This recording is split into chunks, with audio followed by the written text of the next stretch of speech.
জয়গুরু বন্ধুরা, আমার চ্যানেলে বিউটিস কিচেনে আপনাদের সবাইকে স্বাগত। আজ আমি আপনাদের দেখাবো ইলিশ মাছের পাতুরি, পাতায় মুড়ে। আমি তো পাতায় বসিয়ে দেখিয়েছি কড়াতে দিয়ে। এটা ভেটকি মাছ যেমন মুড়ে কলা পাতায় করা হয়, আমি সেভাবে করব। তো দেখুন, এই যে ইলিশ মাছ গোটা এনেছিল, আমি কেটে ধুয়ে রেখে দিয়েছি। এখানে এবার দেখুন, আমি ইলিশ মাছগুলোয় ডিম হয়েছে, সব ইলিশ মাছের ডিম, পেট ভর্তি একদম ডিম। তো আমি এই ইলিশ মাছের লবণ হলুদ এবার মাখবো।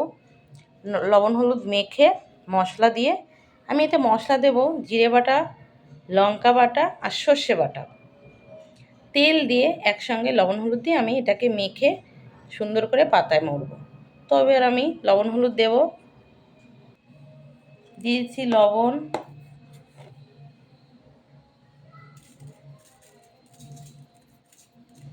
আন্দাজ করে লবণ দেবেন, দিয়েছি হলুদ,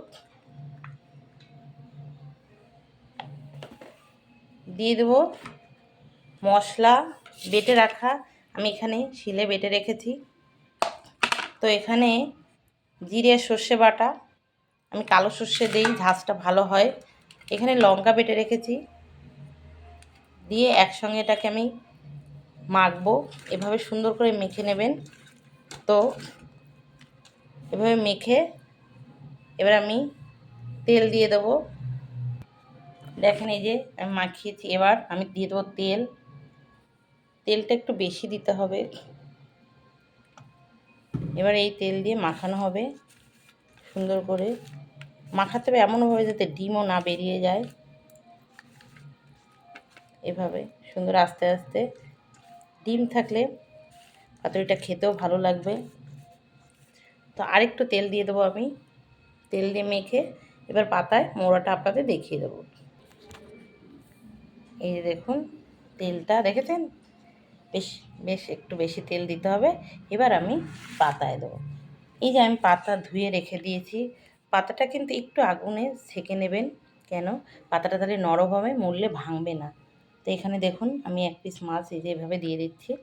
এটা এভাবে দিয়ে তারপরে একটু এরপরে মশলা দিয়ে দিতে হবে। মশলা দিয়ে এটাকে এবার আমি মুড়ব সুন্দর করে একদম। এভাবে কিন্তু বেঁধে নেবেন। দেখুন, আমি ইলিশ মাছটাকে পুরো এভাবে বেঁধে নিয়েছি, দেখেছেন? এভাবে কিন্তু সব আমি একটা একটা করে বেঁধে নেব। এই যে এভাবে কড়াইতে বা প্যানে কোনোটা এই যে বসিয়ে দেবেন। এই যে বান্ডিল বসিয়ে দিয়েছি। তো এবার এই যে ঢেকে দিতে হবে, এভাবে সুন্দর করে ঢাকা দিয়ে রাখতে হবে। দেখুন, এই যে আমি উল্টিয়ে দিয়েছি, দেখেছেন? এভাবে পাতা কিন্তু লাল হবে, ভিতরে কিন্তু মাছ ভাপা হয়ে যাবে, দেখেছেন? এই যে ওই দিকটা হয়ে যাবে, আমি নামিয়ে নেব। দেখুন, আমার কিন্তু হয়ে গেছে পাতা ইলিশ মাছ। দেখুন, এখানে ভেটকি মাছের মতন বেঁধে। তো আমি এবার নামিয়ে নেব। এটা হতে কিন্তু 16-17 মিনিট লেগেছে, আপনাদের টাইমটাও বলে দিলাম। ঢেকে একদম আস্তে জালে এর ভিতরে একটা ঘাম দিয়ে দেবে, সুন্দরভাবে এভাবে হয়ে যাবে। এই যে দেখুন, আমি একটা পাতার বান্ডিল এবার আমি এটাকে খুলব। যেভাবে মুড়েছিলাম সে মোড়া অবস্থায়, এই যে দেখেছেন, পাটে পাটে সুন্দর করে এভাবে খুলতে হবে। এই দেখুন, দেখেছেন?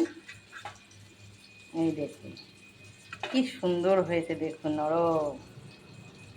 এভাবে কিন্তু আপনারা কলার পাতায় মুড়ে ইলিশ মাছ ভাপা খাবেন।